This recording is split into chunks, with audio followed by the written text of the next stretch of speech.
Mrs. Shaheen, aye.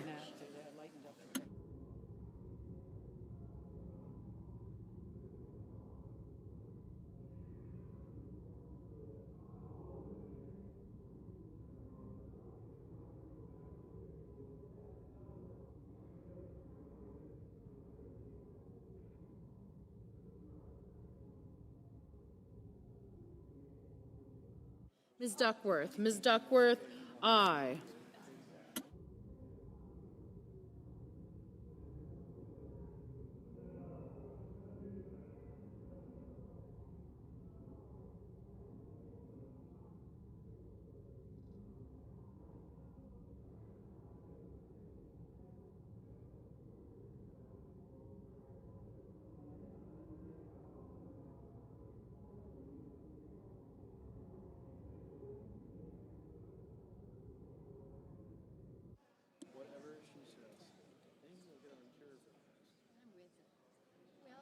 Mr. Ossoff, aye.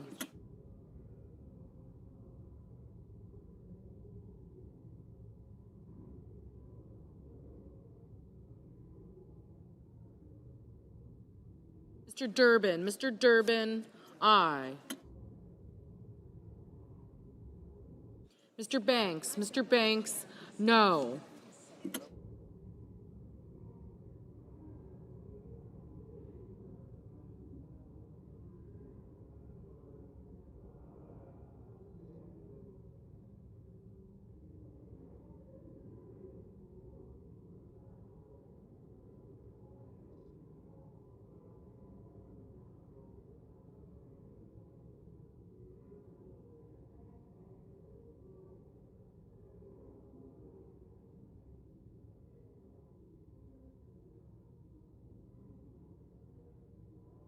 Mr. Kim, aye.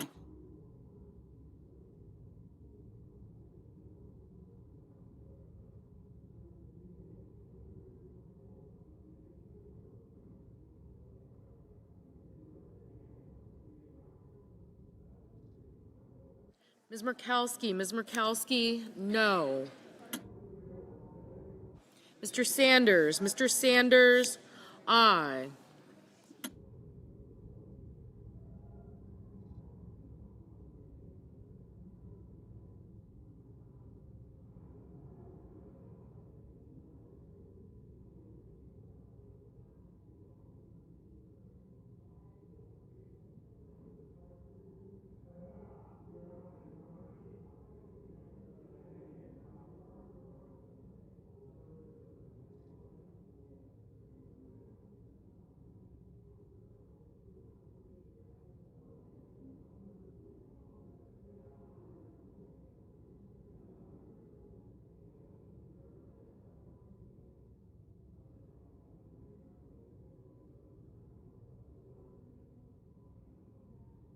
Mr. Reed, aye.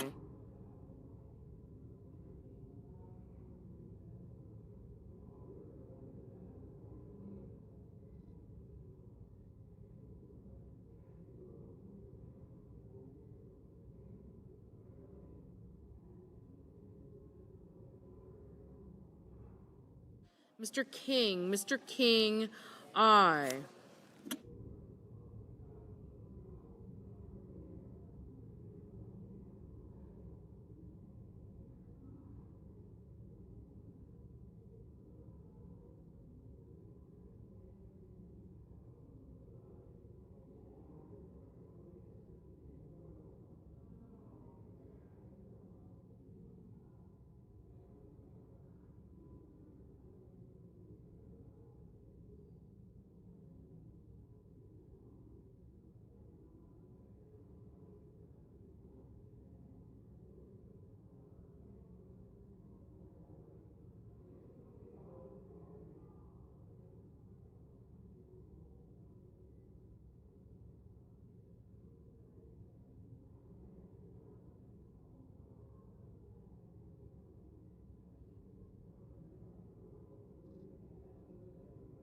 Ms. Klobuchar, aye.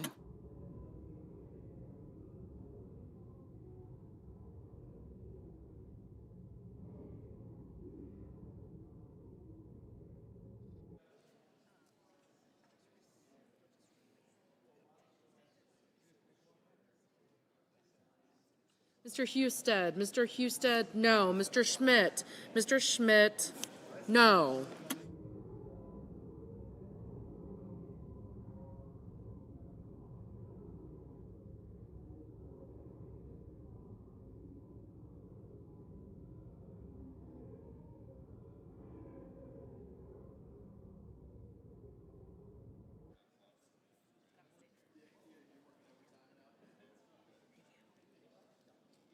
Ms. Ernst, no. Mr. Langford, no. Mrs. Hyde-Smith, no.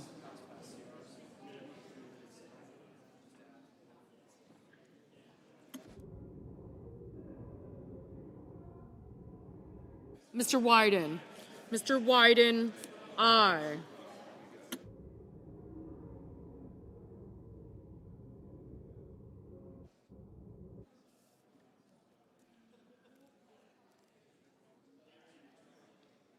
Mr. Bennett, aye. Mr. Kramer, no.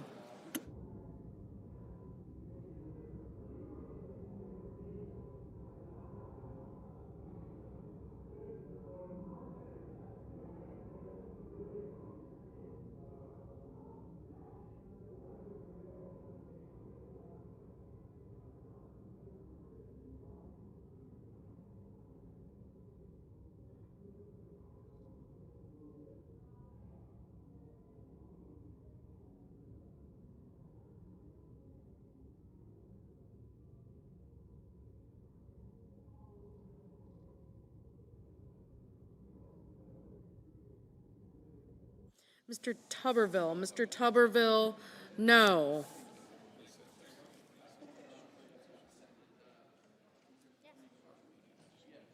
Mr. Crapo, no. Mr.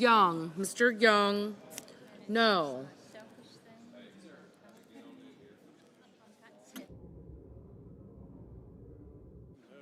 Mr. Justice, no.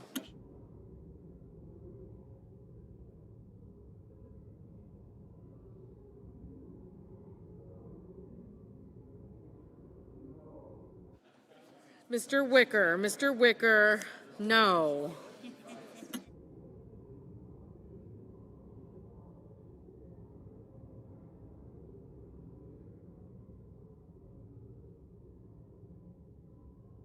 Mr. Blumenthal, aye.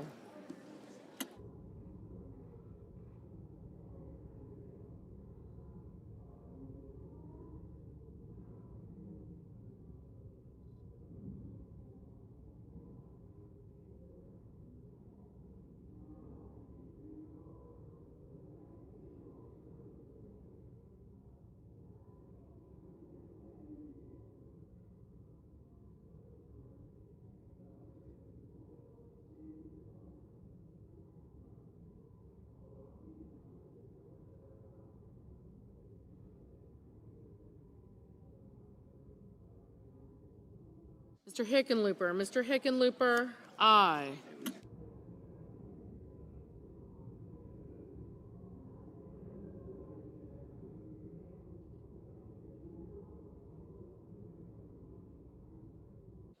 Mr. Scott of Florida, no.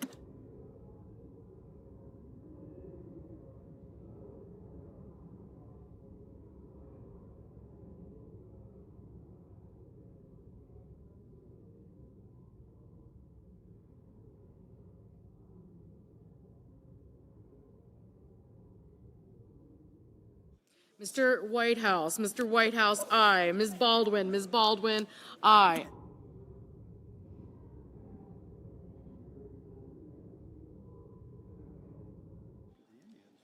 Mr. Murphy, aye. Mr.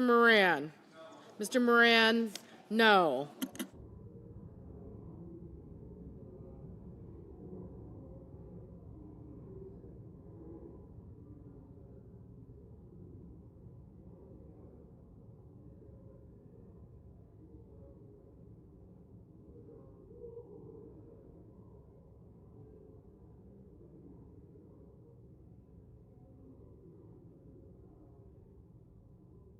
Mrs. Moody, no.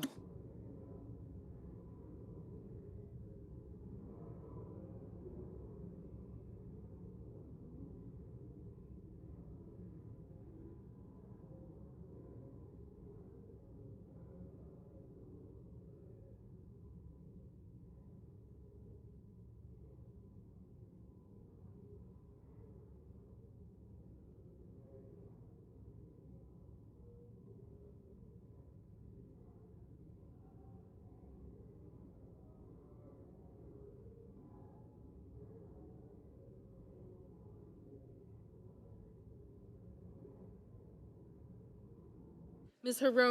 Hirono, aye.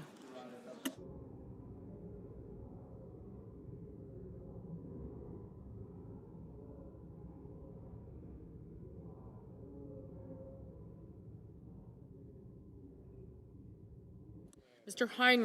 Heinrich, aye.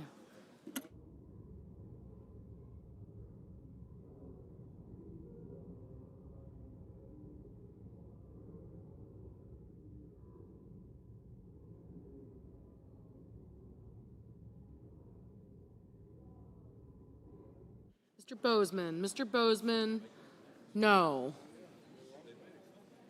Mr. Barrasso, no.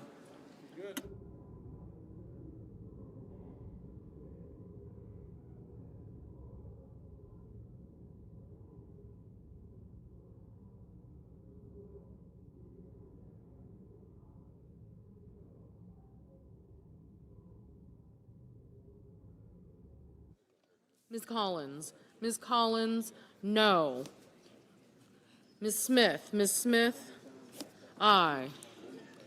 Mr. Van Hollen, aye. Mr. Cotton, no.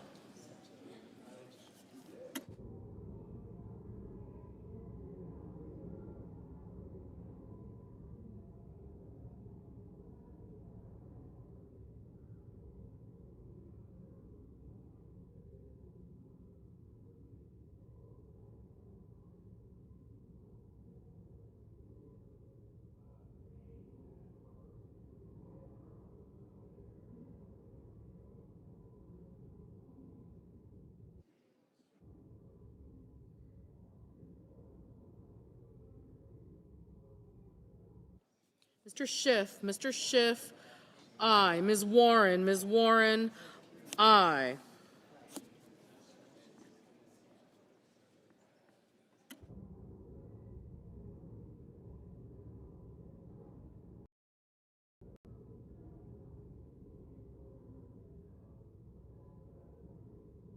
Mr. Deans, no. Ms. Cantwell, aye. Mr. McCormick, no.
Mr. Budd, no.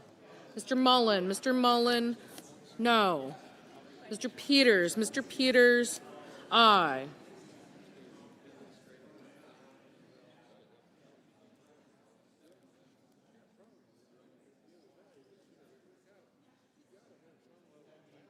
Mr.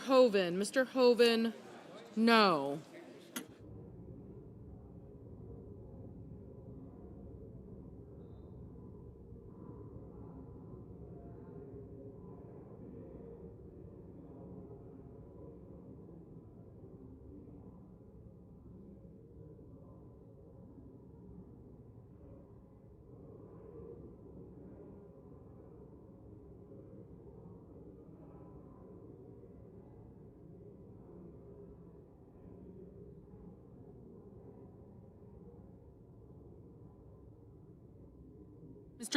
Mr. Risch, no.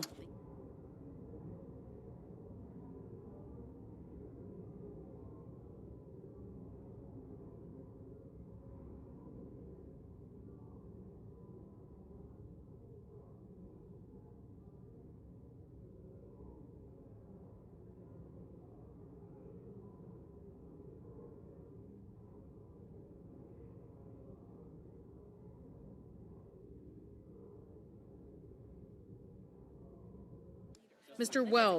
Welch, aye.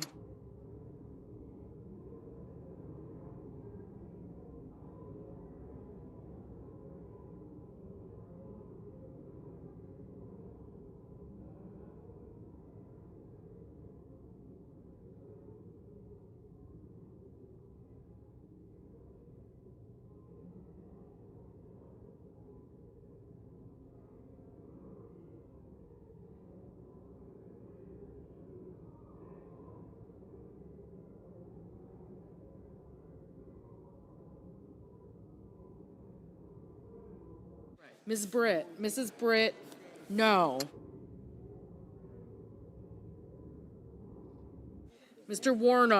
Warnock, aye.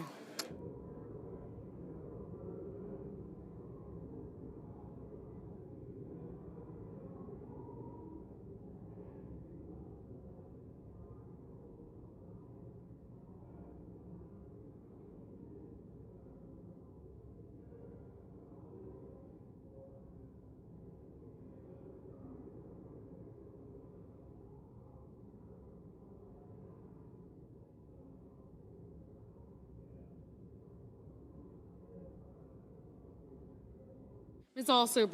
Also Brooks, aye.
Mr. Ricketts, no.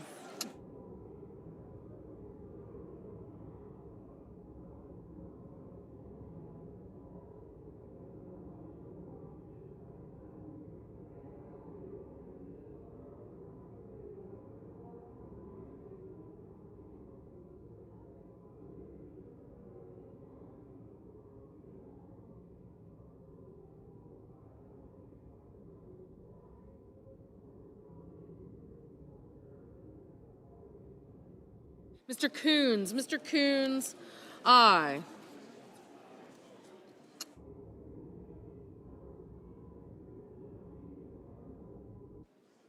Mr. Booker, aye.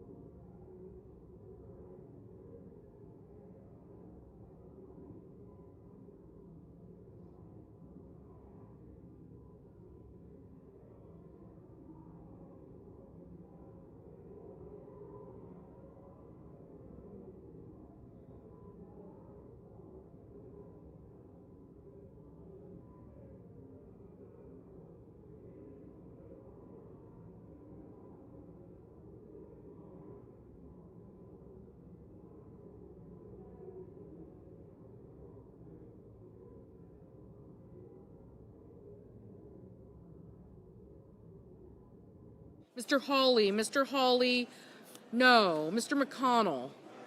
Mr. McConnell, no.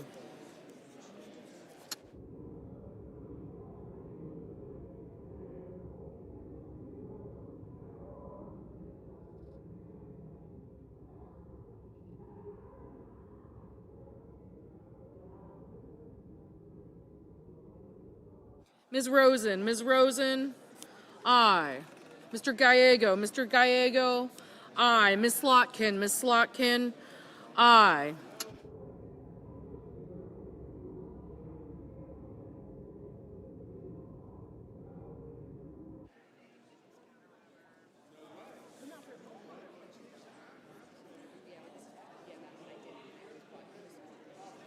Mr. Sheehy, no.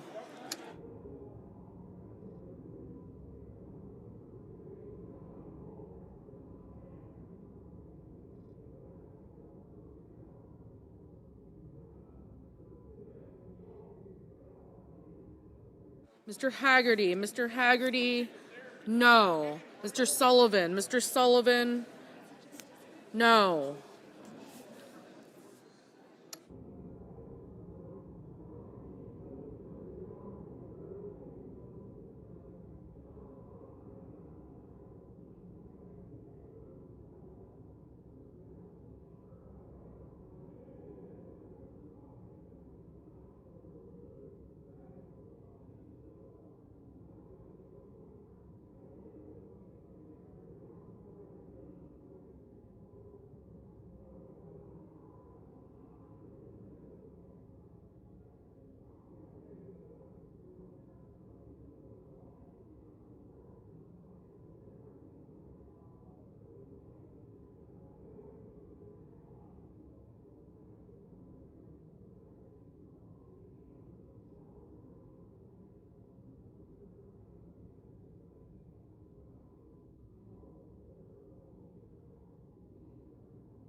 Mr. Cruz, no.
Mr. Padilla. Mr. Padilla, aye.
Hello. Vote. On this vote, the yeas are 47, the nays are 53. The 60-vote threshold having not been achieved, The bill upon reconsideration is not passed.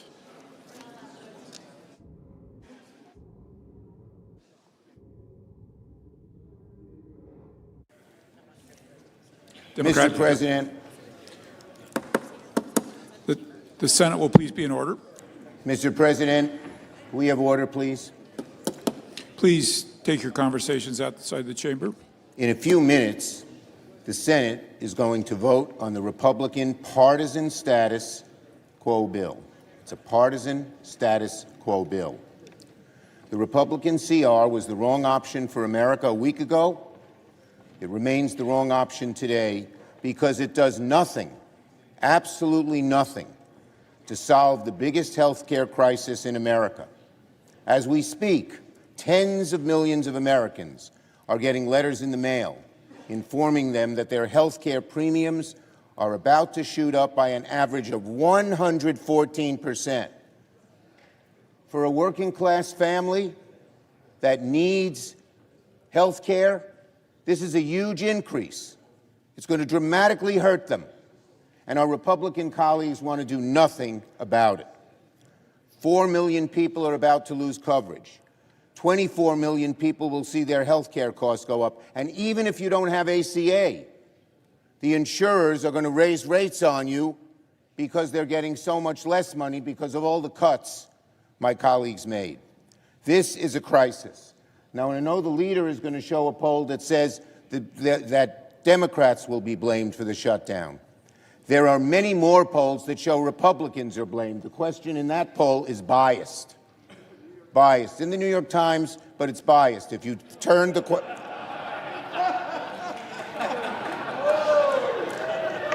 That's true. I don't always believe the New York Times. You can be sure of that. Neither do you. Okay. But in any case, here's a poll from Morning Consult today. 75% of Americans support extending the tax premium credit. 63% of Republicans support it.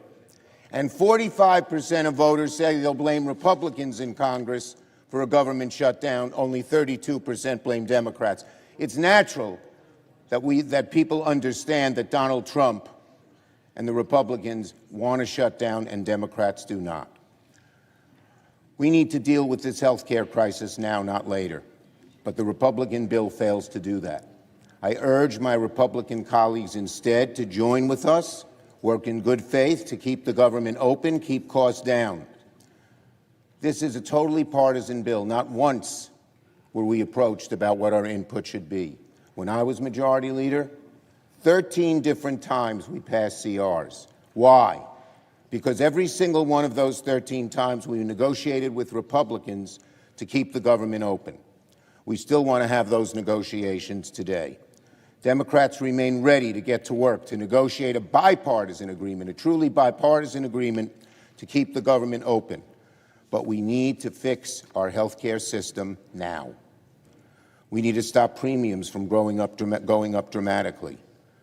We need to be on the side of the American people because they are on our side in terms of getting this health care crisis fixed, one created by the so-called big, beautiful bill, which they now want to change the name because they know it's so unpopular.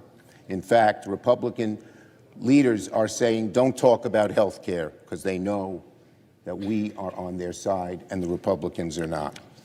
The issue can't wait. It must be dealt with now, not in November, when it'll be too late. The Republican CR is silent on health care and the wrong option for the country. It's as simple as that. Yield the floor. Majority Leader. Mr. President, we're down to the wire here. In just a moment, the Senate will vote on whether or not to keep the government open. Right here, 24 pages. Not partisan, not complicated, simple, straightforward, clean, nonpartisan, short term, till November the 21st so we can finish the appropriations process. Something I might add that never happened when the Democrats were in the majority. Last year, we never considered an appropriations bill on the floor, even though 11 of them were reported out of the Appropriations Committee. Not a single one on the floor. We want to fund the government to give our appropriators, Democrat and Republican, a chance to work on bills that have been coming out of the Appropriations Committee with big bipartisan margins. Pretty novel concept, right? Well, in just a moment, we're going to vote on whether to keep the government open. And all indications are the Democrats are going to reject the clean, nonpartisan funding extension here before us and choose to shut the government down. Now, Mr. President, my friend, the Democrat leader, and a number of other Democrats have spoken at length on many occasions about the pain that government shutdowns cause Americans. And since he mentioned it, I will show this poll. My handy. This is a poll right here, the New York Times. Oh, by the way, this morning the Democrat leader used one of my other charts. Thank you for doing that. It makes my point. I'm guessing he may be, you want to use this one? Maybe not. But this one is New York Times, and basically the question on views on whether Democrats should or should not shut down the government if their demands are not met. 65% should not, 27% should. Now, granted, I don't think the issue here is who gets the blame, who gets the political blame. That's not what this should be about. This issue, honestly, folks, is about the American people. A lot of Democrats, a lot of Republicans, a lot of independents want us to keep the government open. So why are the Democrats doing this? As was mentioned 13 times when they had the majority, we did short-term continuing resolutions. Republicans delivered, voted with Democrats to fund the government. Well, I know why we're doing this, Mr. President. The Democrats' far-left base said jump. The Democrat leaders said how high. But the far-left's determination to oppose anything President Trump has ever said or done is not a good reason for subjecting the American people to the pain of a government shutdown. So I would say to my Democrat colleagues who still care more about their constituents than the dictates of far-left interest groups, think about what you're doing. Democrat leaders may be determined to take government funding hostage for their own partisan purposes. You don't have to join them. We can pass a clean, nonpartisan bill and get back to the business of the American people. Mr. President, I move to proceed to the motion to reconsider the vote on passage of H.R. 5371. The question is on the motion. All in favor, say aye. Aye. All opposed, say nay. The ayes appear to have it. The ayes do have it. The motion is agreed to. Mr. President, I move to reconsider the vote on passage of H.R. 5371. The question's on the motion. All in favor, say aye. Aye. All opposed, nay. The ayes appear to have it. The ayes do have it. The motion is agreed to. The question occurs on passage of the bill upon reconsideration. Mr. President, I ask for the ayes and nays. Is there sufficient second? There appears to be. There is. The clerk will call the roll. Ms. Alsobrooks. Ms. Baldwin.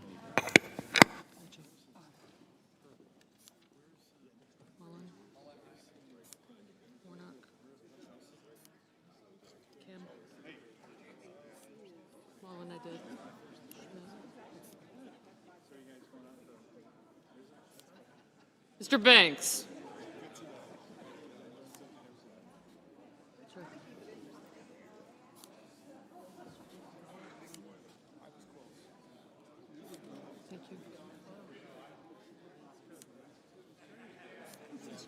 Thank you. Thank you. Warren, Workley.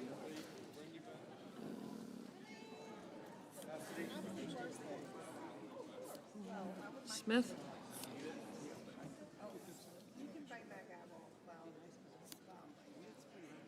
Gotcha. Thank you. I got you. Thank you. I'm deferring to my junior self. I'm not as little. The cellmate. Thanks.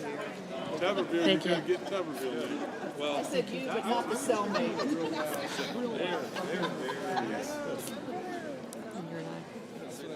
I did. Thank you. Peters.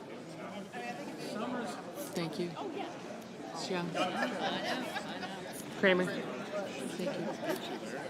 Thank you. Mr. Barrasso. Coach is right here.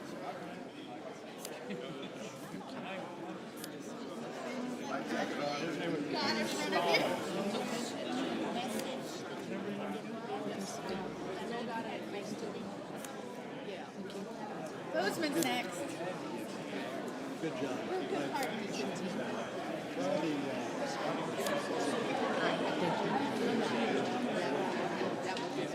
Mr. Bennett, Mrs. Blackburn, Mr. Blumenthal, Ms. Blunt Rochester, Mr. Booker,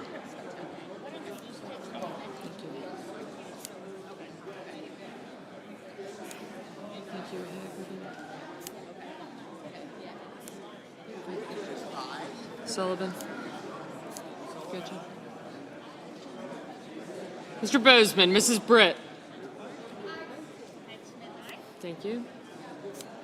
Mr. Budd, Ms. Cantwell. Mrs. Capito, Mr. Cassidy, Ms. Collins, Mr. Coons. I got you, thank you.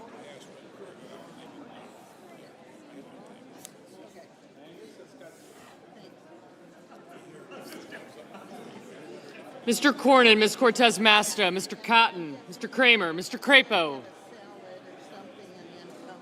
Mr. Cruz, Mr. Curtis, Mr. Daines, Ms. Duckworth, Mr. Durbin, Ms. Ernst,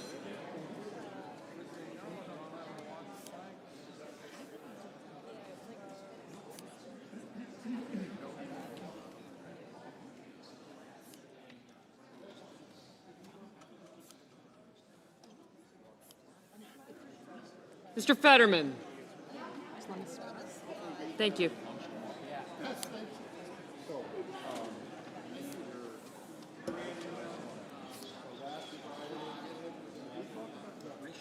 Thank you. Mrs. Fisher. Mr. Gallego. Mrs. Gillibrand. Mr. Graham. Mr. Grassley. Mr. Haggerty, Ms. Hassan. Mr. Hawley, Mr. Heinrich. Mr. Hickenlooper, Ms. Hirono. Mr. Hoven. Mr. Husted, Mrs. Hyde-Smith, Mr. Johnson, Mr. Justice, Mr. Kane, Mr. Kelly, Mr. Kennedy, Mr. Kim, Mr. King, Ms. Klobuchar, Mr. Langford, Mr. Lee. Thank you. Mr. Lujan, Ms. Lummis, Mr. Markey, Mr. Marshall,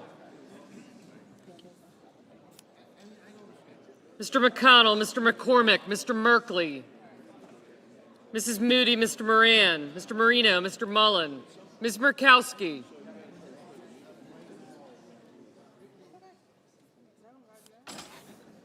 Mr. Murphy,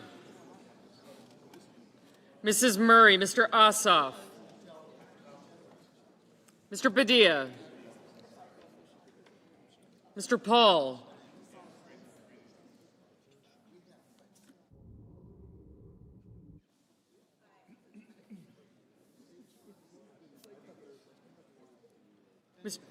Mr. Peters, Mr. Reed, Mr. Ricketts, Mr. Risch, Ms. Rosen, Mr. Rounds, Mr. Sanders, Mr. Schatz, Mr. Schiff, Mr. Schmidt, Mr. Schumer, Mr. Scott of Florida, Mr. Scott of South Carolina, Mrs. Shaheen, Mr. Sheehy, Ms. Slotkin,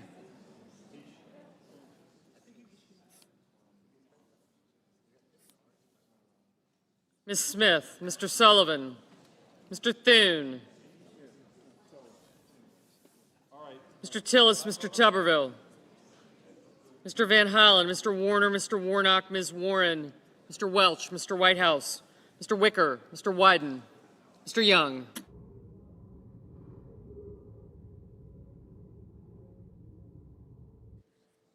Senators voting in the affirmative: Barrasso, Blackburn, Bozeman, Britt, Budd, Capito, Cassidy, Collins, Cornyn, Cortez Masto, Cotton, Kramer, Crapo, Cruz, Curtis, Daines, Ernst, Fisher, Graham, Grassley, Haggerty, Hawley, Husted, Heidsmith, Johnson, Justice, Kennedy, King, Lummis, McConnell, McCormick, Moody, Moran, Marino, Mullen, Ricketts, Risch, Schmidt, Scott of Florida, Sheehy, Sullivan, Tillis, Tuberville, Wicker, and Young.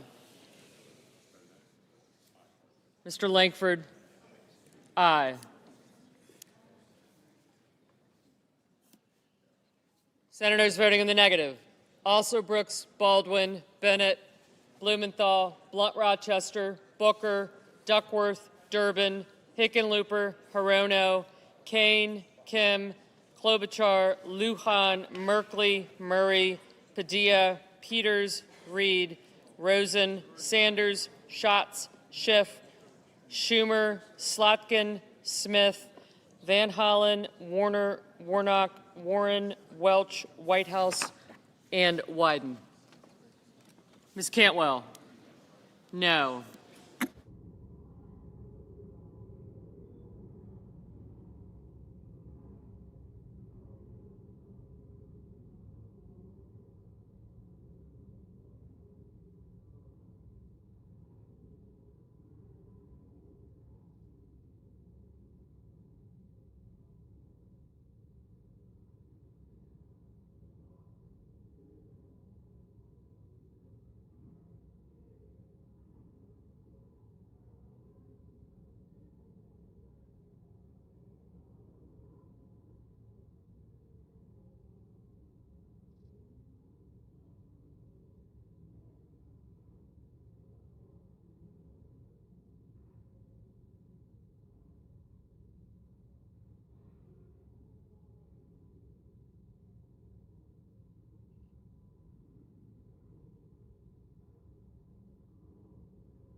Mr. Fetterman, aye.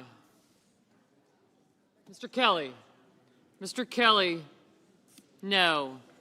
Ms. Murkowski, aye.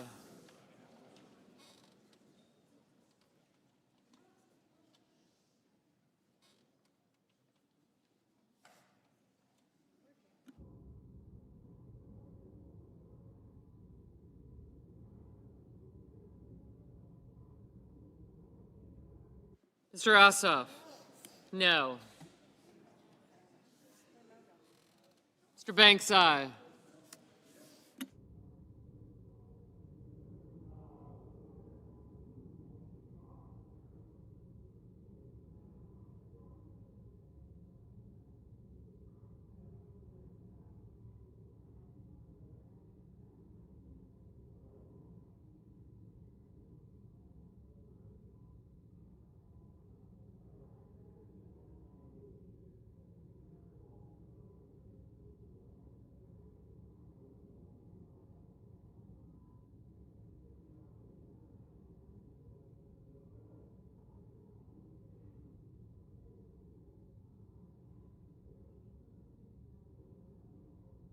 Mr. Heinrich, no.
Mr. Thune, aye.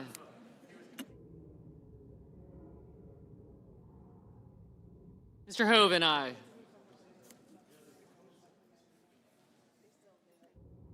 Mr. Gallego. Mr. Gallego, no.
Mrs. Gillibrand, no. Mr. Murphy, no.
Mr. Coons, no.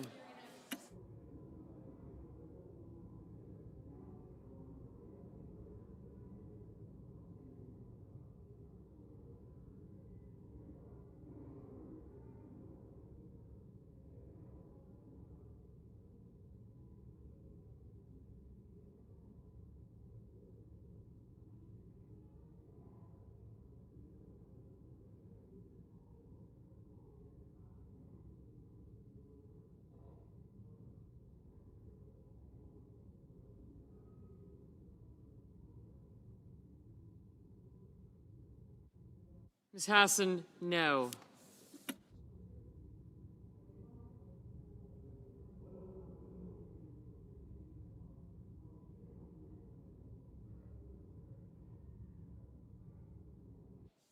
Mr. Markey, no.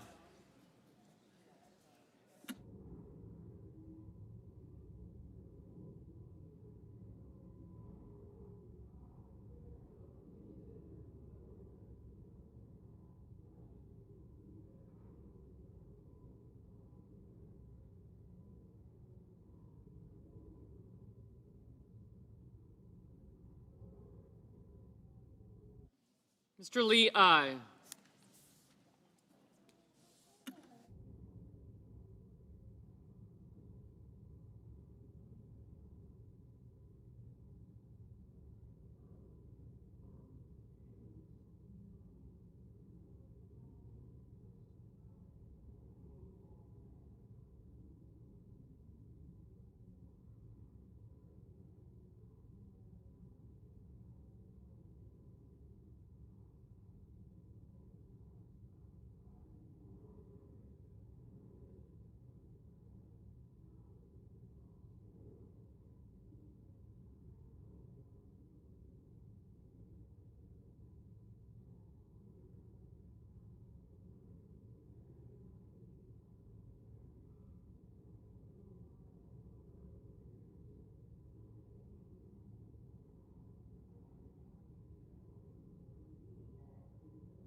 Mrs. Shaheen, no.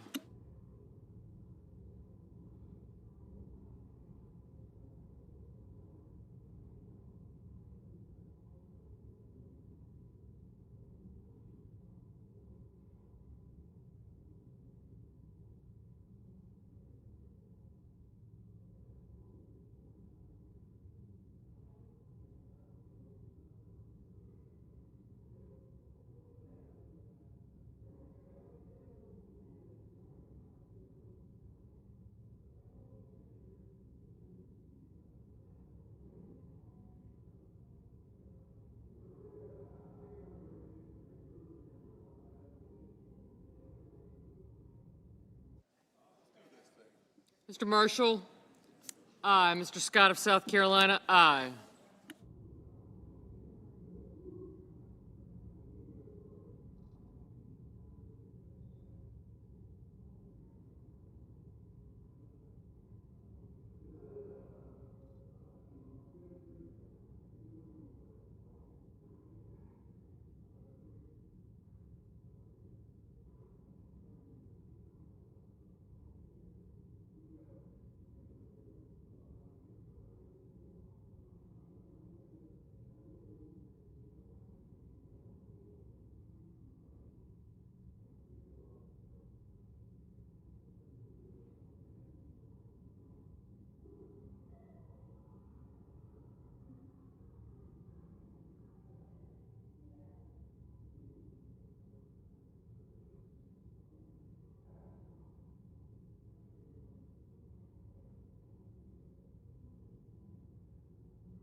Mr. Rounds, aye.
Mr. Paul, no.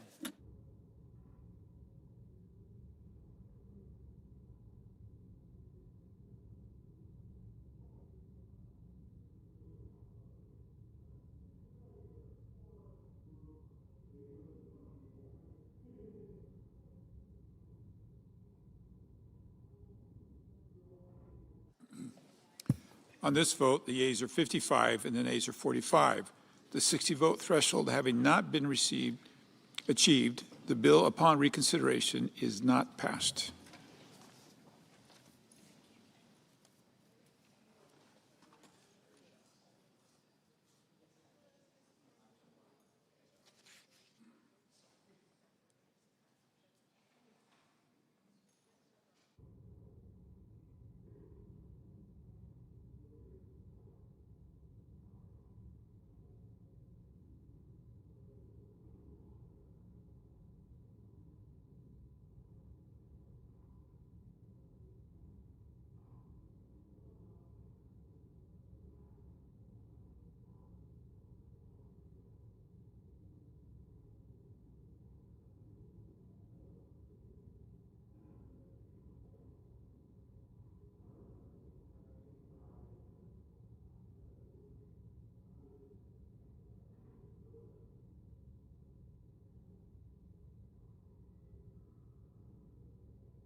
President. Senator from Kansas. Mr. President, thank you. We just, for a second time, failed to pass a continuing resolution to allow the federal government to continue to operate. It's because we are coming to the end of the fiscal year. The appropriation bills have not all been approved, although almost all of them have been approved and approved by the Senate Committee on Appropriations, and several of them have been passed here in the United States Senate. This makes no sense to me. This is not a shutdown that makes any sense at all, and the American people, Kansans, deserve something different from the United States Senate. Every city council or commission, every school board, every local government office in my state passes a budget and then lives within that budget every year.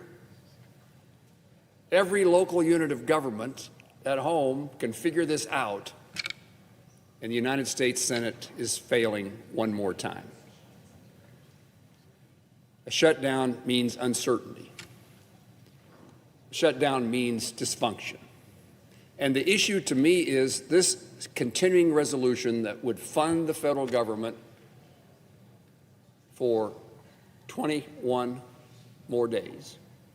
I'm going to say that differently, till November the 21st. A short period of time is designed to avoid that dysfunction, to avoid that uncertainty. All that's required is that we pass a continuing resolution, 60 votes in the United States Senate, to keep government functioning so, and this is the reason it makes no sense to me, so that we can pass the remaining appropriation bills, all but one of which has been passed by the Senate Appropriations Committee, and most in hugely bipartisan ways. And for whatever purpose and for whatever reason I don't understand, that seems beyond our capability. I understand there are those who wish to bring other issues to this bill. Could we do one thing at a time, and when that one thing is as important as the continuing resolution, to do it right now, to do it yesterday, to do it tomorrow? We can't pass a continuing resolution because there are those who want to bring other issues into the bill. Could those other issues not be considered at a later time? Seems to me that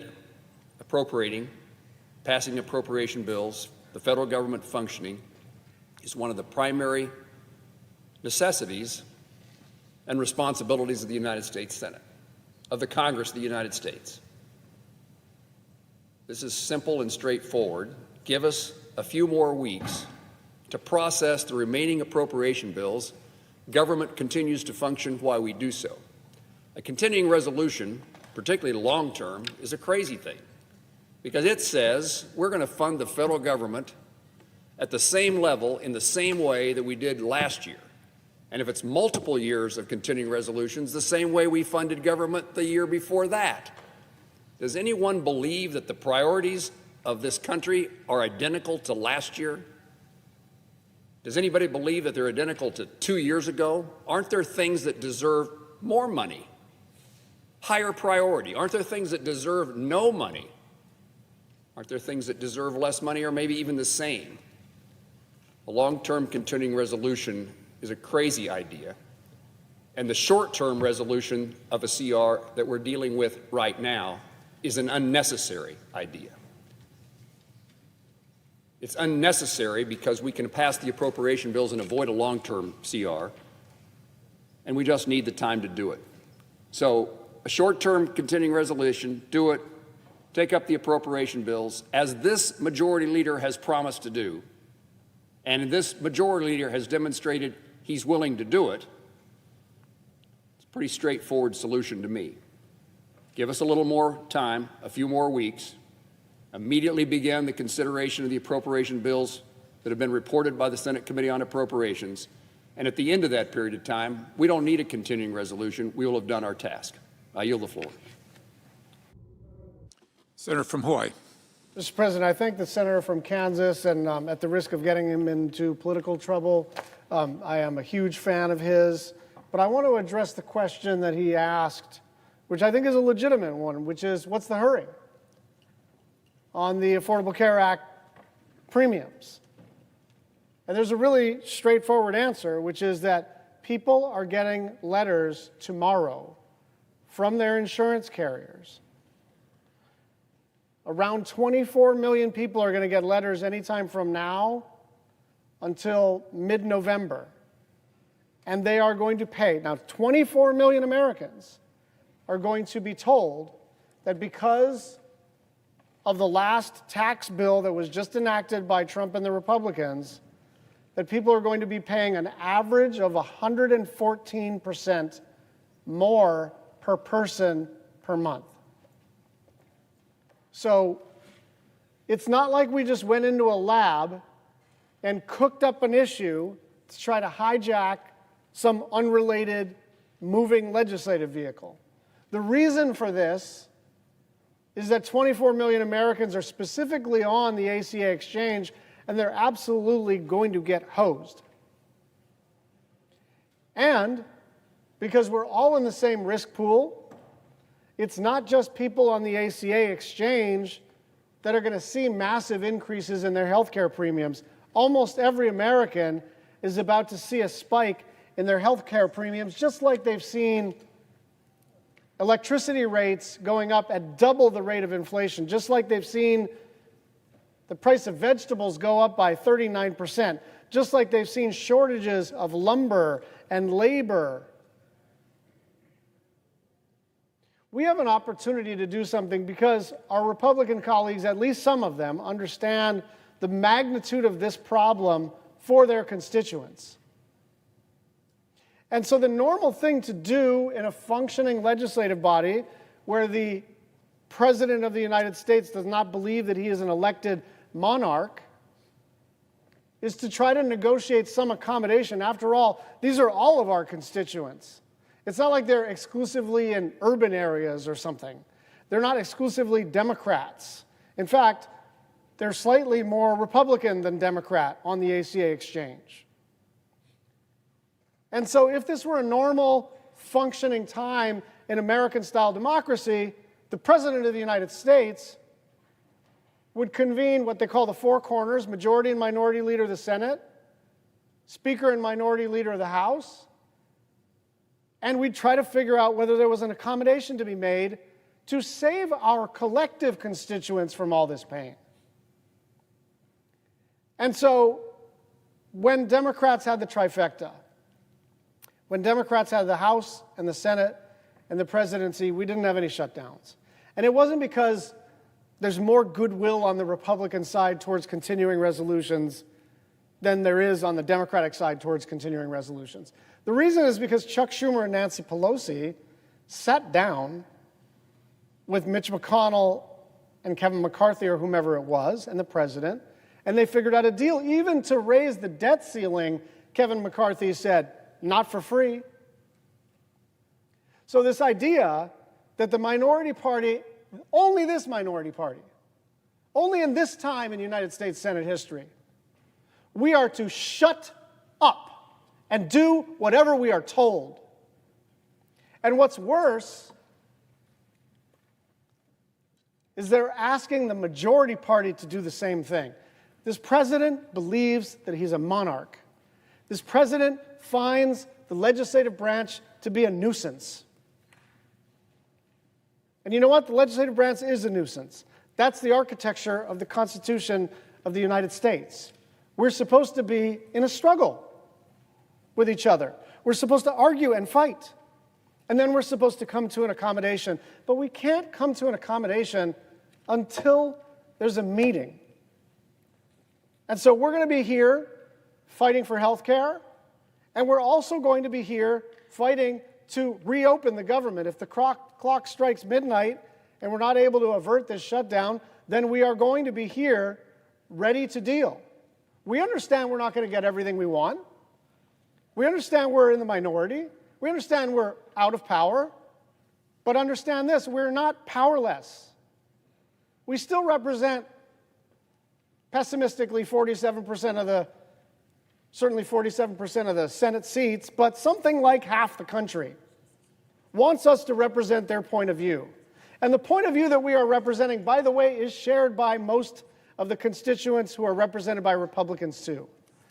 And so there is still a pathway, but it has to be pursued. And so the onus is on the President of the United States and the Majority Leader and the Speaker to find that pathway. I yield the floor.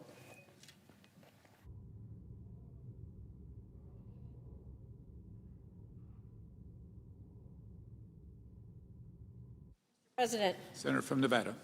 Thank you, Mr. President.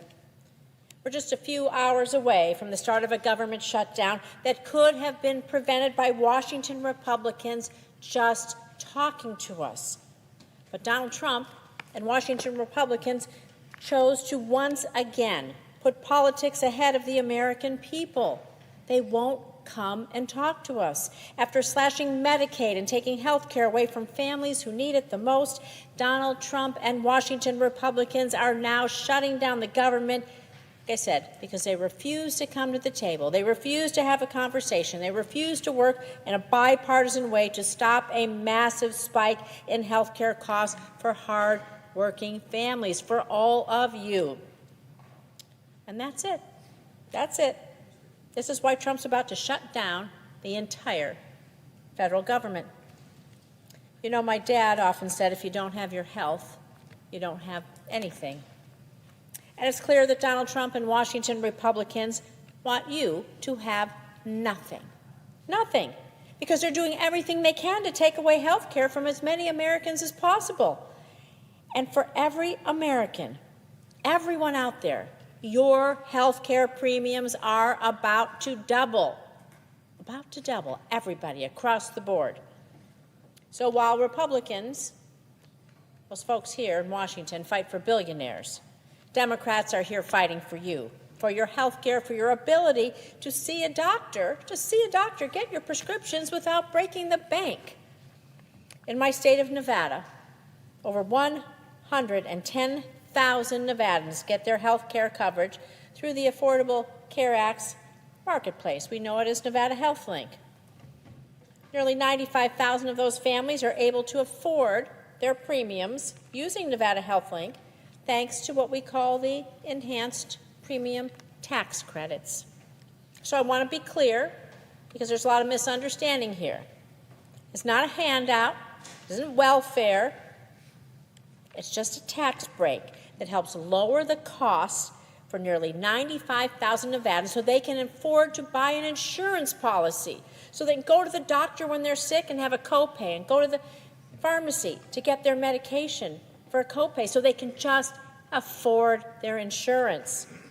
And we're talking about hardworking families, small business owners, workers who don't get health care through their jobs, so many of them. And these enhanced tax credits, they're about to expire. They're about to expire this year.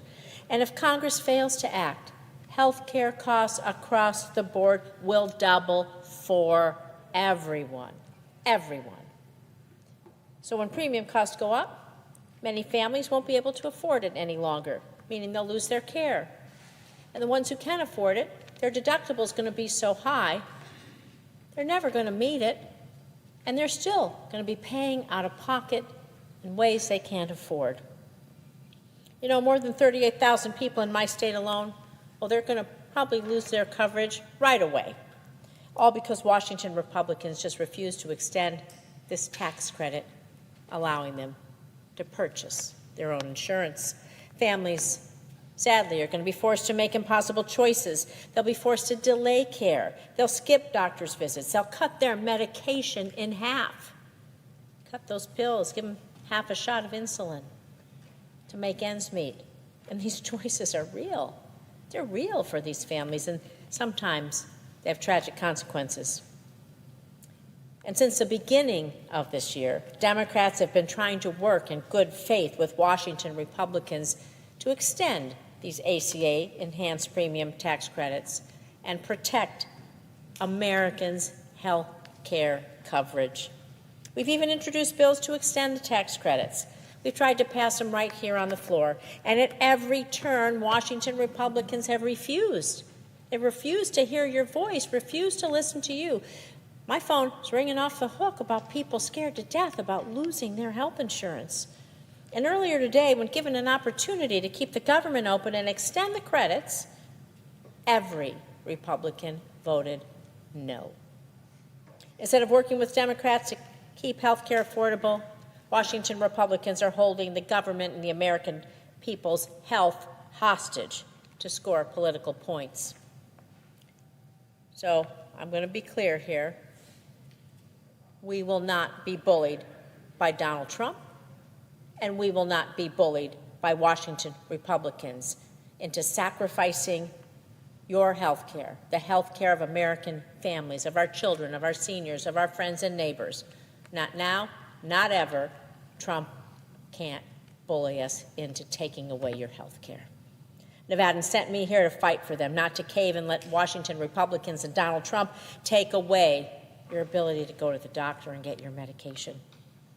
Everyone should have access to affordable, quality care. Health care is not a bargaining chip. It's not a political weapon. It's a lifeline. And Washington Republicans have the power.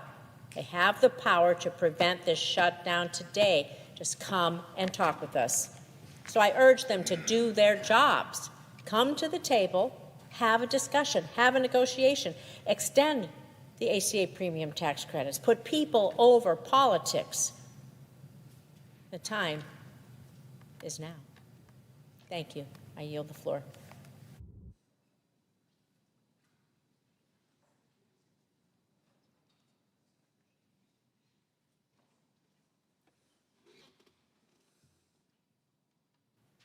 Mr. President. Senator from Connecticut. Thank you, Mr. President. My thoughts tonight are with the millions of Americans who will bear the brunt of this shutdown. The families in the path of hurricanes who will go without the services of FEMA, the veterans who will lack many of the helping hands in the VA, the recipients of Social Security who will be unable to verify their cards or perhaps receive payments that they've been denied, and others, millions of others Americans who unnecessarily will be hurt, perhaps people who depend on the social safety net that we have established and may be torn by this shutdown. And I'm thinking about the millions of Americans, about 24 million in total, 139,000 in Connecticut alone, who will be notified that they can buy health insurance as a result of open enrollment. But what they lack in information is whether or not that health insurance will be affordable, because they have no way of knowing whether it will extend beyond the end of the year, those subsidies that are so essential to their affording health care. And our Republican colleagues, we just heard the senator from Kansas say, there's no hurry. Well, Americans can't get sick on Donald Trump's timetable. When people are told there's no hurry if you get sick for medical care, that sounds cruel because it is cruel and it's stupid. People who go without health insurance may lack the health care that can save costs of preventing more serious illness. And those costs eventually are borne by all of us. So this misguided denial of the certainty people need that health care insurance subsidies will be extended beyond the end of the year really affects all of us. Premiums are rising already for all of us by 18% this year alone, because the healthiest people are deciding they're not going to buy health insurance, and insurance companies are predicting they'll have to increase their costs to cover the sicker people who will buy the health insurance because they need it. But the simple fact is, nobody is invincible. All of us need health care. And the Affordable Care Act recognizes that health care in America aspirationally should be a human right. And our failure to provide it to those millions of Americans who will find health care insurance unaffordable is unacceptable. And that's why we are taking this stand, and why America can't wait for Donald Trump to tell them that they are sick enough now to be given this subsidy, which they deserve. I'm here to urge my Republican colleagues to stop rolling over for Donald Trump.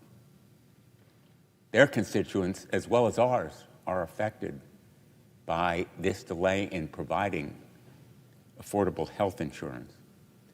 For months, we have been calling attention to the need to act now. And this shutdown was avoidable. The path to stopping it was available, and shortening it, assuming it will occur, is still a possibility.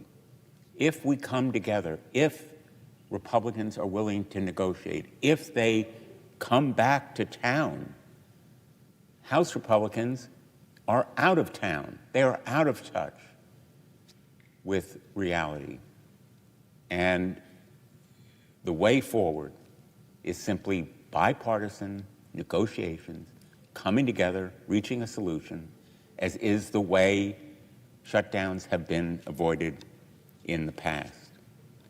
The fact is that Donald Trump's so-called big, beautiful bill, actually a big, blatant betrayal, along with inaction and avoidance by Republicans, are already wreaking havoc on Americans.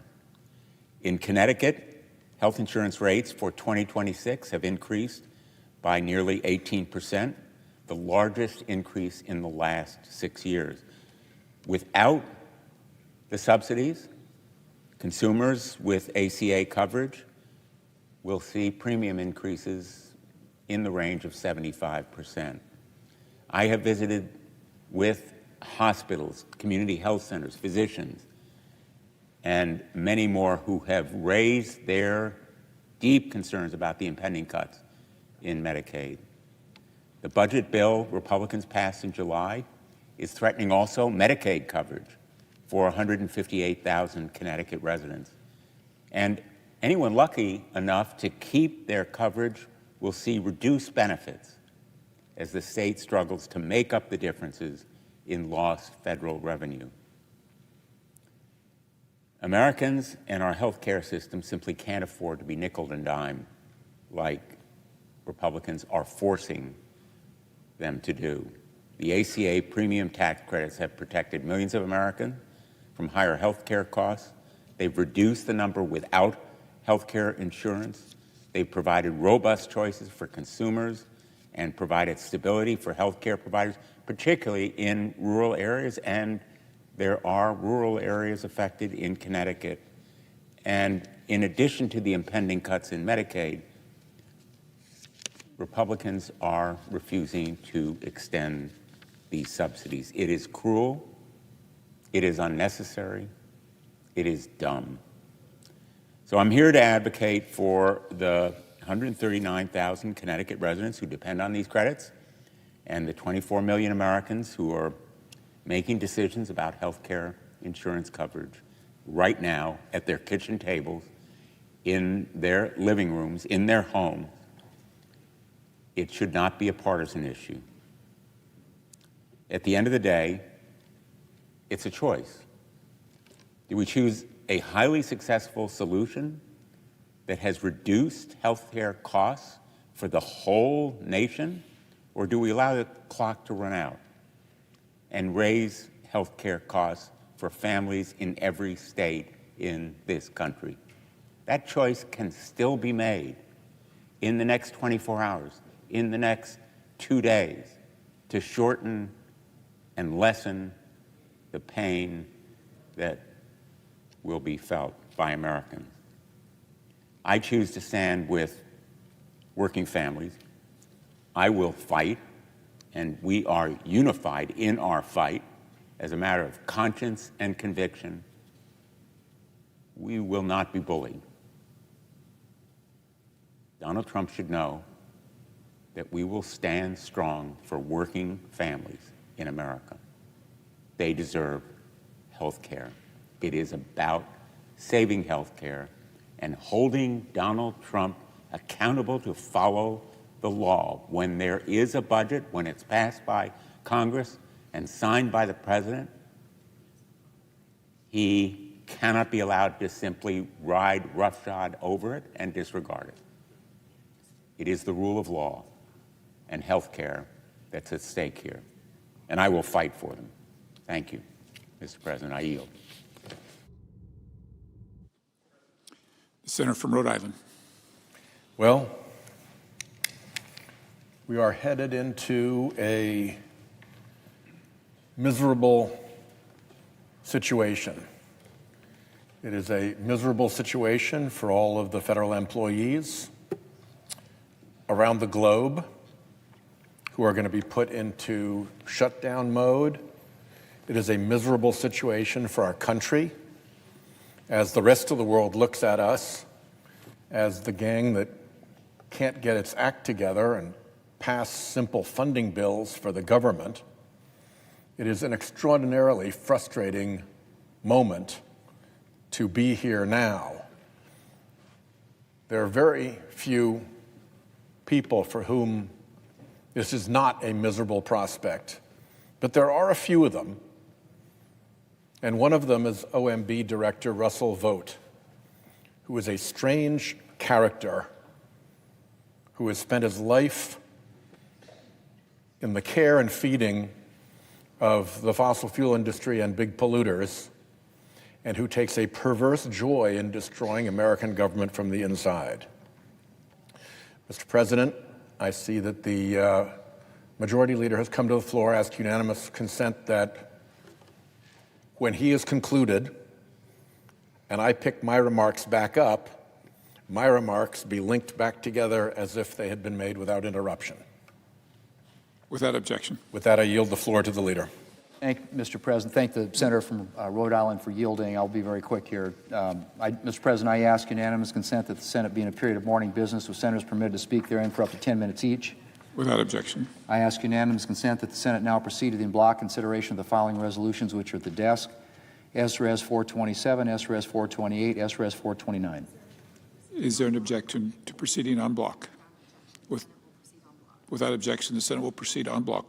Mr. President, I ask unanimous consent that the resolutions be agreed to, the preambles be agreed to, and the motions to reconsider be considered made, laid upon the table, all in block. Without objection.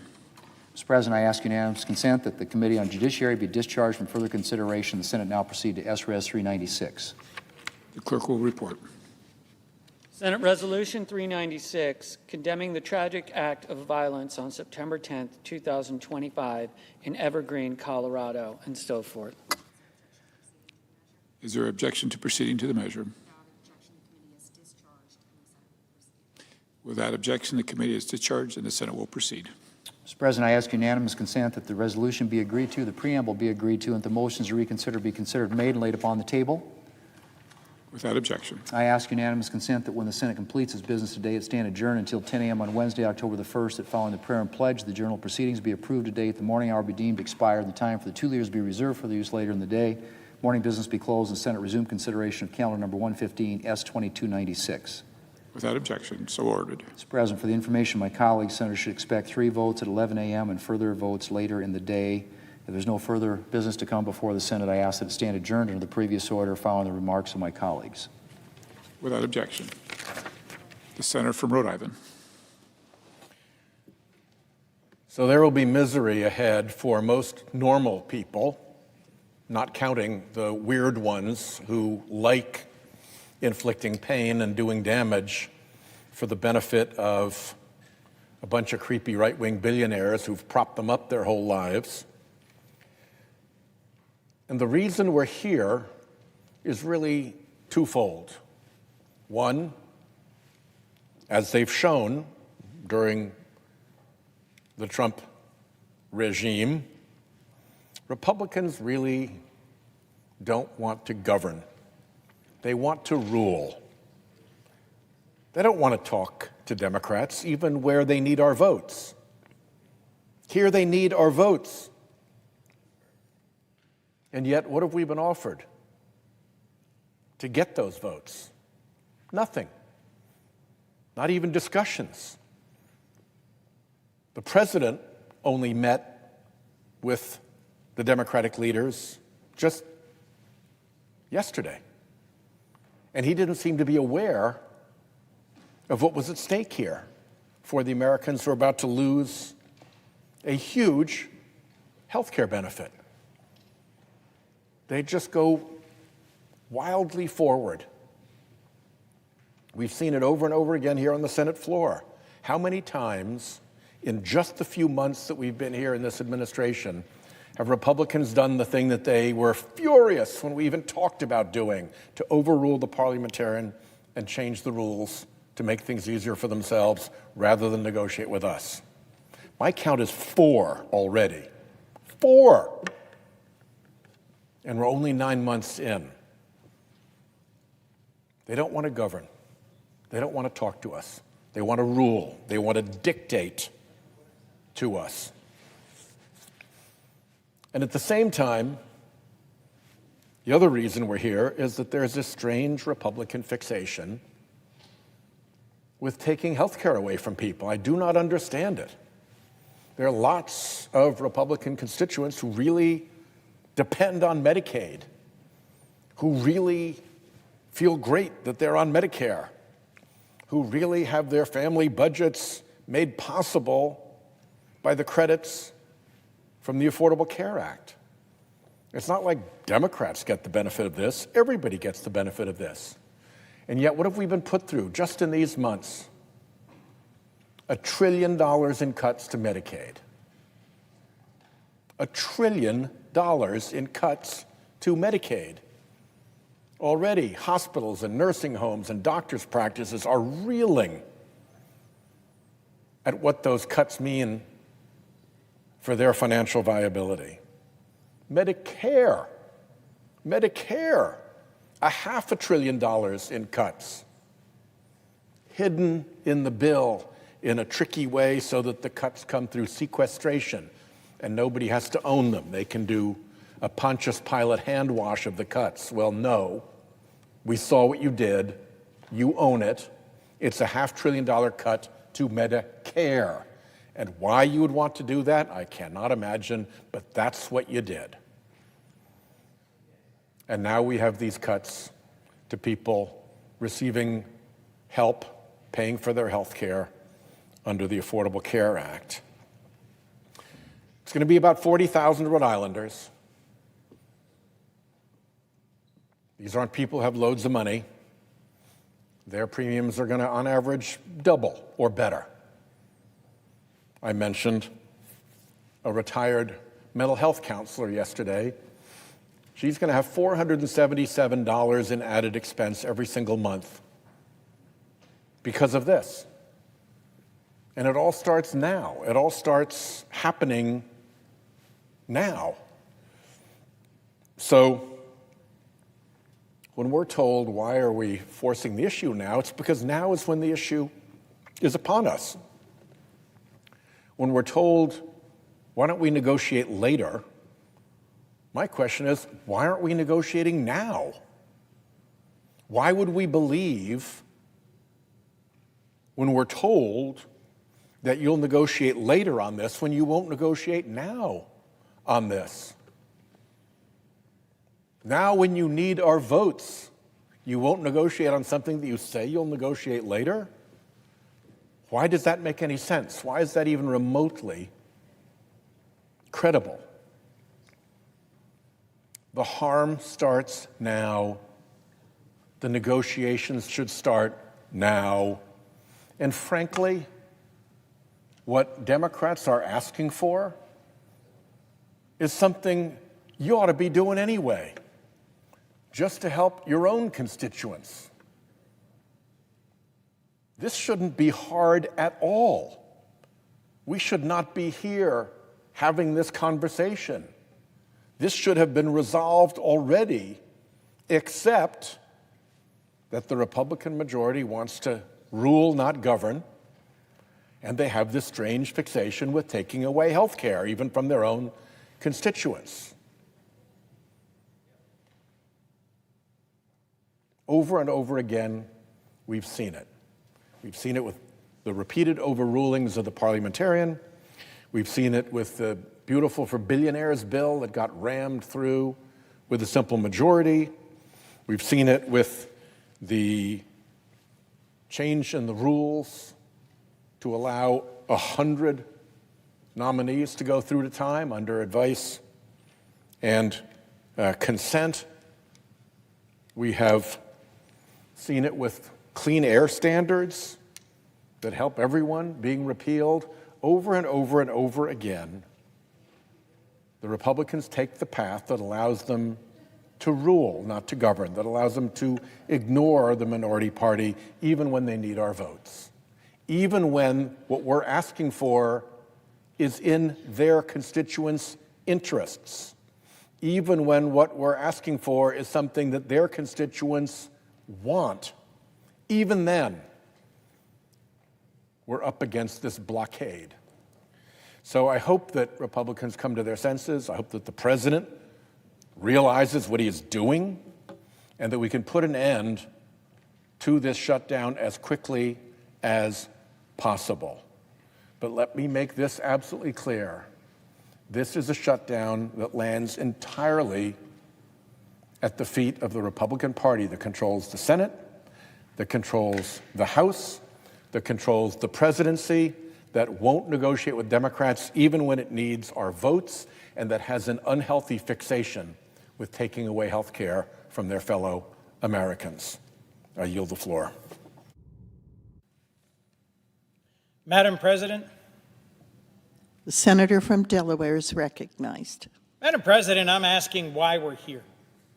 Why we're here on the floor of the Senate as the hours tick down to the end of the federal fiscal year and the shutdown of the federal government. I've served here 15 years. I've seen my share of shutdowns, and I know how much they hurt. How much they hurt the men and women of our military, federal law enforcement, folks who serve and protect our country at home and abroad.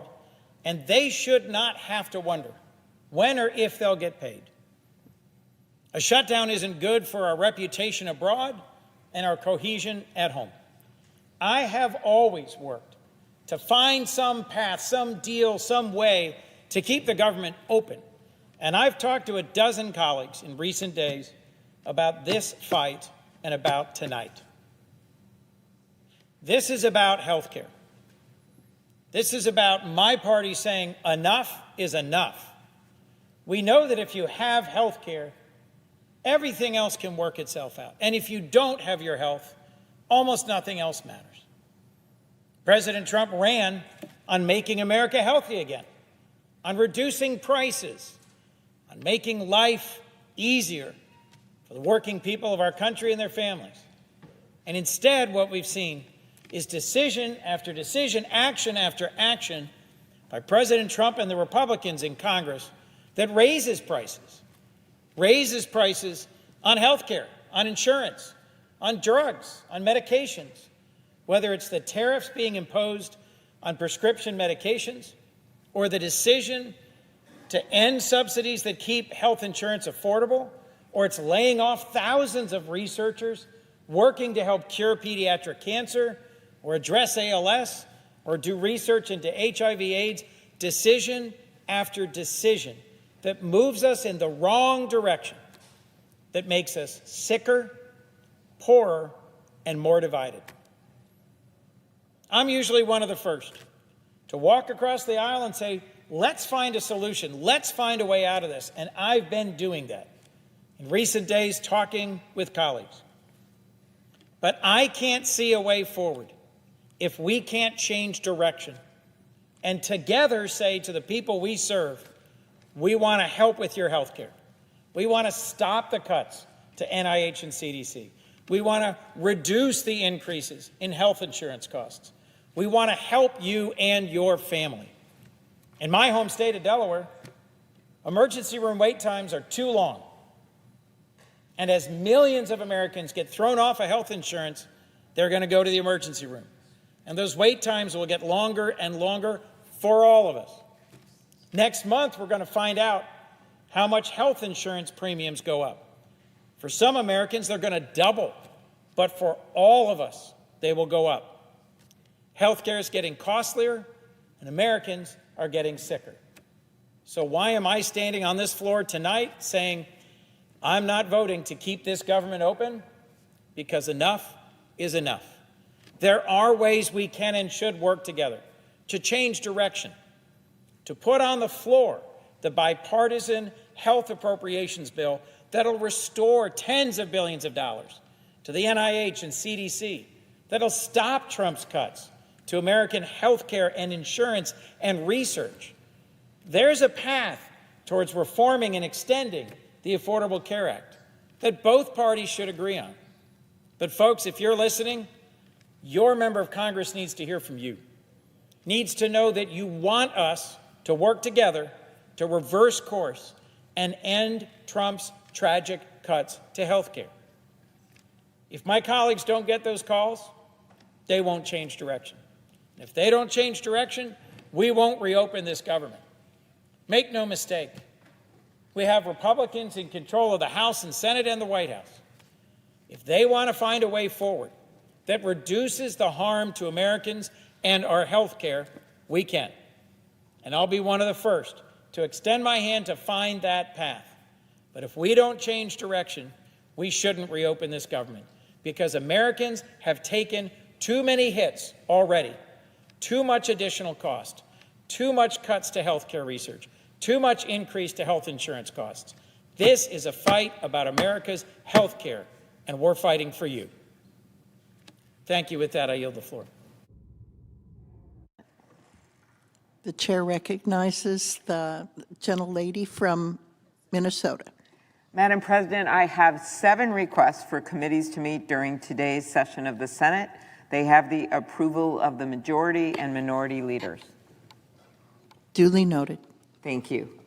Madam President, as my colleague from Delaware just noted, we are here today because Republicans have created a healthcare crisis for millions of Americans. And like the senator from Delaware, I am someone that works across the aisle all the time. I have one of the best records for bipartisan bills, and I think that's an important part of our governing, and that is to find common ground. You don't always pick your neighbors, but you find a way to live next to your neighbors. You find a way to work with them. And what is so unfortunate about what's going on tonight is that didn't happen here. There was no crossing over the fence with some coffee for the neighbors to try to have a meeting, to try to work this out. In fact, it was Senator Schumer and Leader Jeffries that had a request time and time again that got canceled on a meeting with the president. There is still time to continue to negotiate, but not if they're just going to say, hey, this healthcare thing, it's not a problem. Well, maybe we can deal with it in December. First of all, who would believe that when Donald Trump just decides one thing one day or posts something on Truth Social and then everyone changes what they agreed to, which has happened time and time again.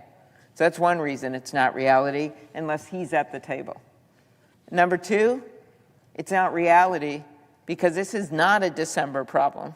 This is not a January problem. This is a now problem. November 1st, that's when people start re-enrolling.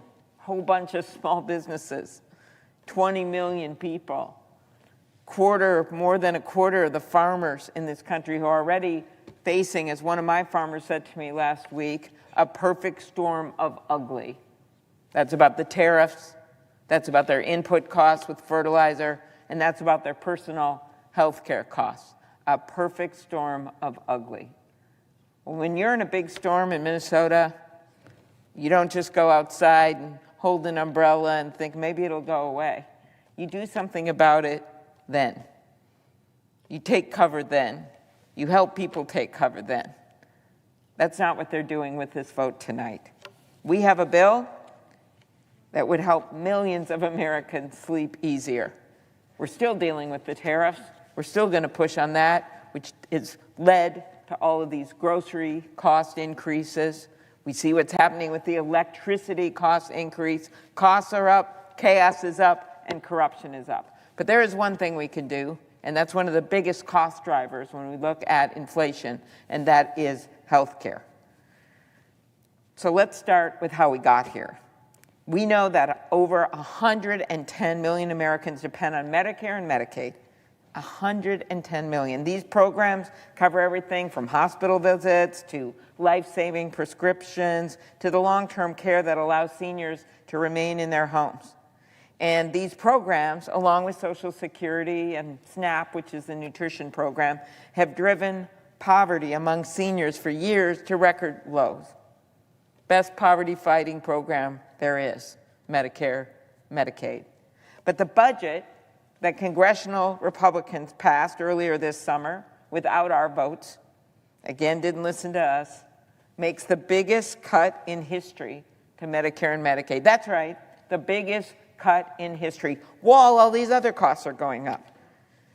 Their budget cut Medicaid by over $1 trillion and will trigger more than $500 billion in Medicare cuts. How does that happen? Because they didn't put, well, the debt is so high from that bill because of the $1 trillion in tax cuts to the wealthiest Americans and the $1 trillion in tax cuts and giveaways for corporations, that it actually automatically triggered $500 billion in Medicare cuts on hospitals.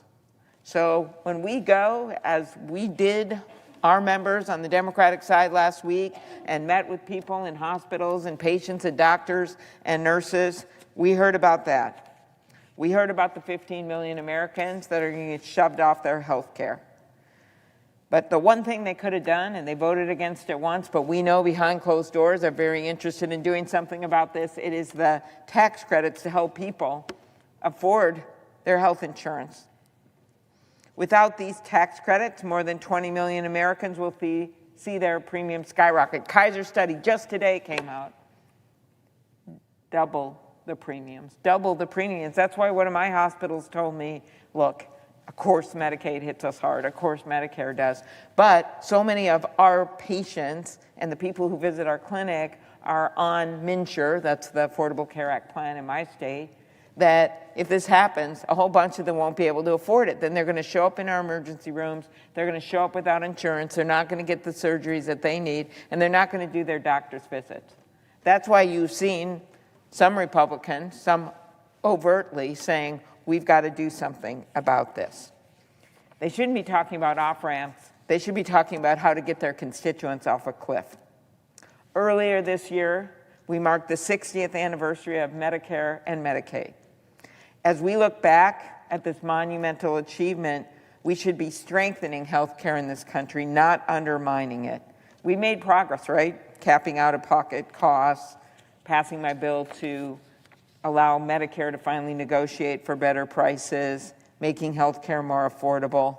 But we should be building on that progress because the status quo is not okay for people right now. We should be building on that progress by making improvements to these programs, not making them harder. So we are calling on our Republican colleagues to pass our bill. And if they can bring themselves to do that, or at least to sit in a room and negotiate and actually get this done, the president prides himself in the art of the deal, well, show us the deal.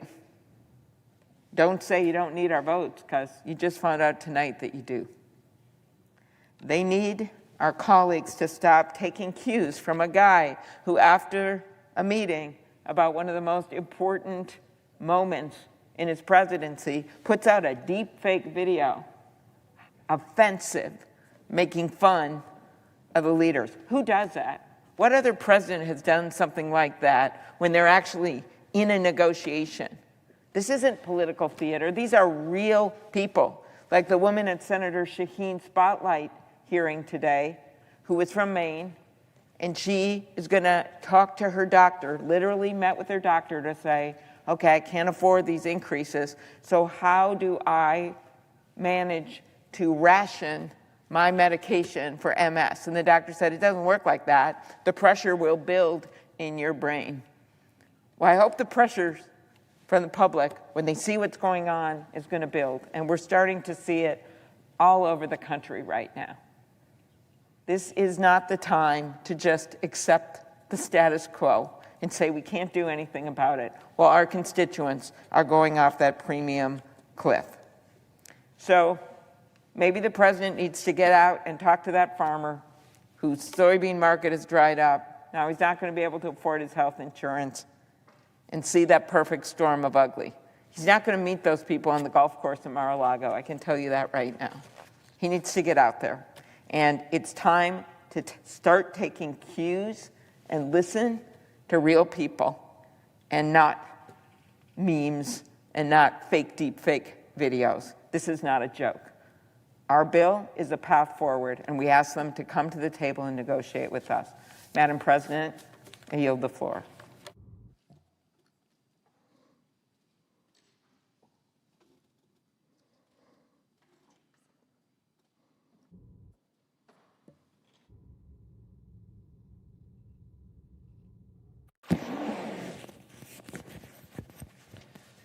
Madam President. The senator from New Jersey is recognized. Madam President, I rise today because I literally just about 2 minutes ago finished a telephone town hall with over 5,000 people back home in New Jersey that joined up to try to figure out what in the world is happening to our government right now when they see just this abdication of leadership from the White House to leadership here in Congress to step up right now at a time of need. Thousands of people from across New Jersey that had called in worried about how this shutdown is going to affect their lives, how the healthcare costs that they are going to be experiencing are going to reshape their ability to be able to deliver care for those that need care the most. The simple story is they're scared. The people I talked to, they were nervous about what comes next. And frankly, they're pissed off about this. They know that this is not how a government should function. They know that, yes, we need to be able to step up and have negotiations, but how can you have negotiations when one chamber of this Congress isn't even showing up to work this week? That's right. When I told them about how Speaker Johnson didn't even bring the House of Representatives to work this week, even though they were supposed to, they were furious. If we're going to ask public servants to show up to work tomorrow, if we're going to ask our military to show up to work tomorrow without getting paid, the least that our Republicans in the House of Representatives can do is show up to work here. We should be furious about this. It's an abdication of leadership. It is a dereliction of duty.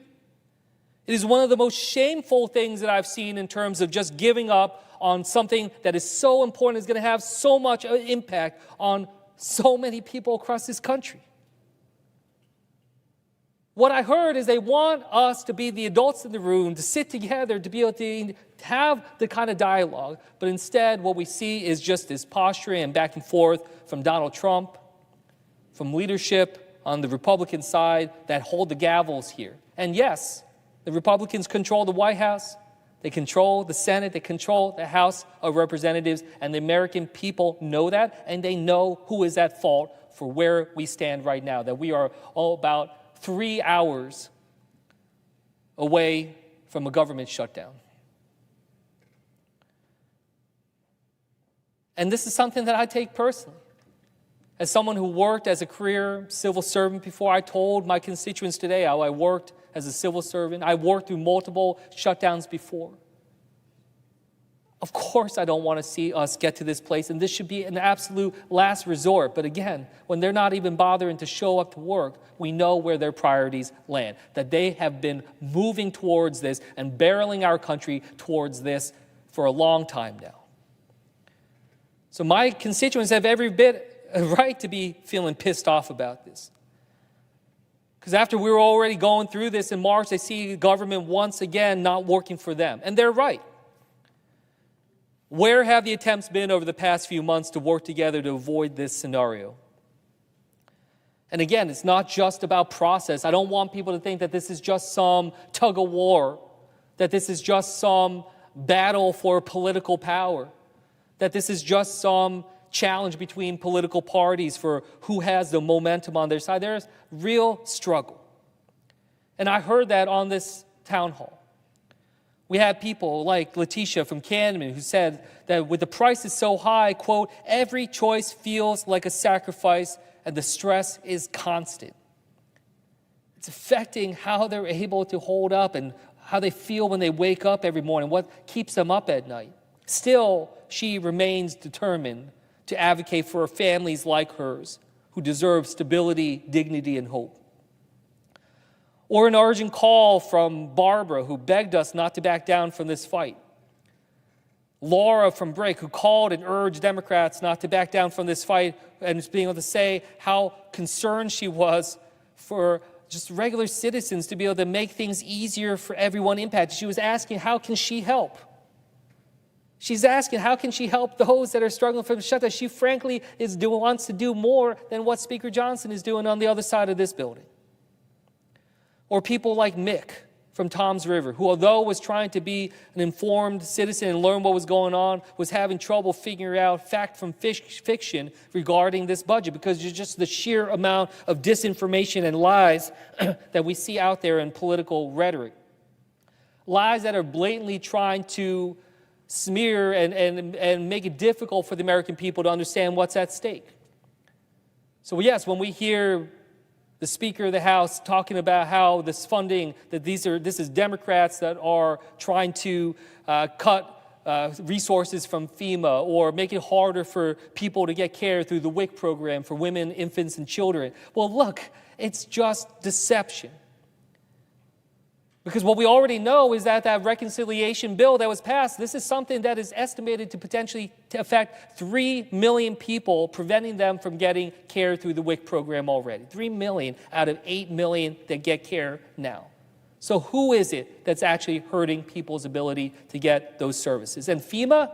Are you kidding me? I literally heard it out of the mouth of the president and the Homeland Security Secretary that they want to abolish FEMA. And here we are hearing it from the speaker, making it seem like the blame is over here. These are things these are issues that people understand, like Jody from Manchester, who is concerned that with all the rising prices, that she'll have to choose between being able to afford food or medicine, because costs are simply too high for her to be able to afford both. No one in this country, the richest, most powerful country in the world, should ever have to make that kind of trade-off. Yet we see right now, we're on the cusp of it, not just 3 hours away from a shutdown, but over the course of tomorrow and the coming days, Americans all over this country will be getting their new bills when it comes to health care. And we see that tens of millions of them will have to pay more, possibly double what they're already paying. Over 4.5 million Americans to lose their care, including many in New Jersey. That is a catastrophe that we see coming. We knew it was coming, and we were trying to take action to be able to address that. And what happened? Kicking the can down the road. When does open enrollment start when it comes to healthcare? Starts in November. So what good is it if we punt towards Thanksgiving, which is what this body tried to do? They need solutions now. They need answers now. And they're not getting it, and they're certainly not seeing anything that resembles leadership in this country right now. So yes, when I'm hearing from Lorena from Forked River, who says that, literally could lose her current health insurance if the ACA premiums go away, that's what we're fighting for. That's what I hope people see over the coming period as this continues on. Because I know it's so easy to make it feels like, again, it's just completely detached. And often it really seems that way. It feels like people here in the Senate, here in Congress, at the White House, that we're playing with other people's chips, that we don't feel it ourselves. I have to say, I found it disgusting when I learned in 2019 and I came into Congress that the president and members of Congress get paid during the shutdown, that they continue to get their salary while service members in our military and other public servants do not, even though they are showing up to do the work. We should not be held to a different standard. We should not be in a place where it seems like we're above the rest. Because that's exactly what the rest of the American people believe. They believe that we think that we're above the law, that we don't have to obey it, that we don't have to follow the rules that other people do, and that's why they are losing trust in this government.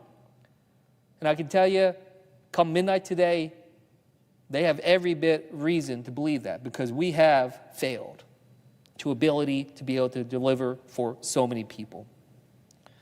We had Lucinda from Whiting write in telling us, begging us to hold the line when it comes to fighting for health care.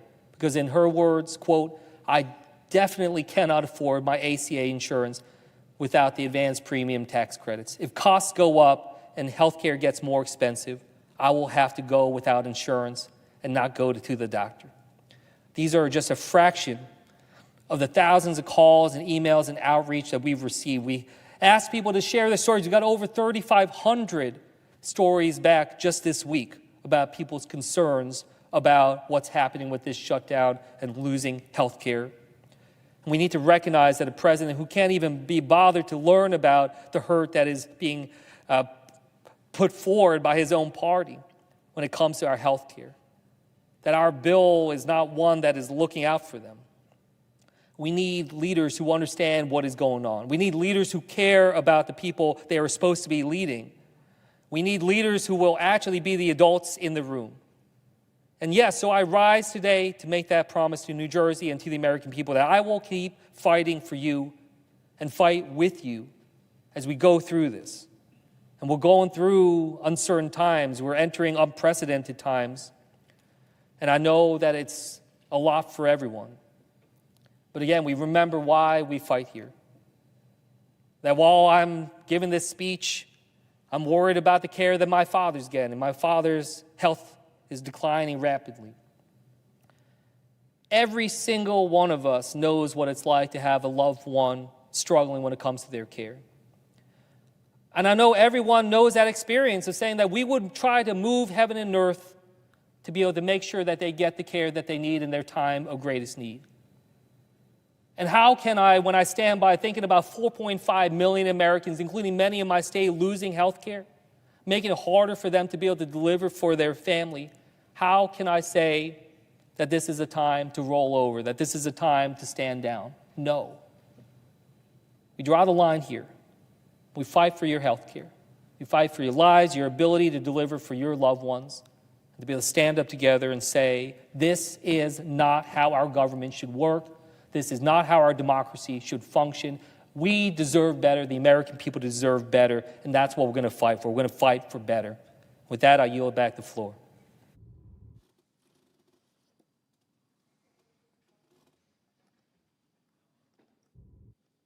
The Senate stands adjourned until 10 a.m. tomorrow.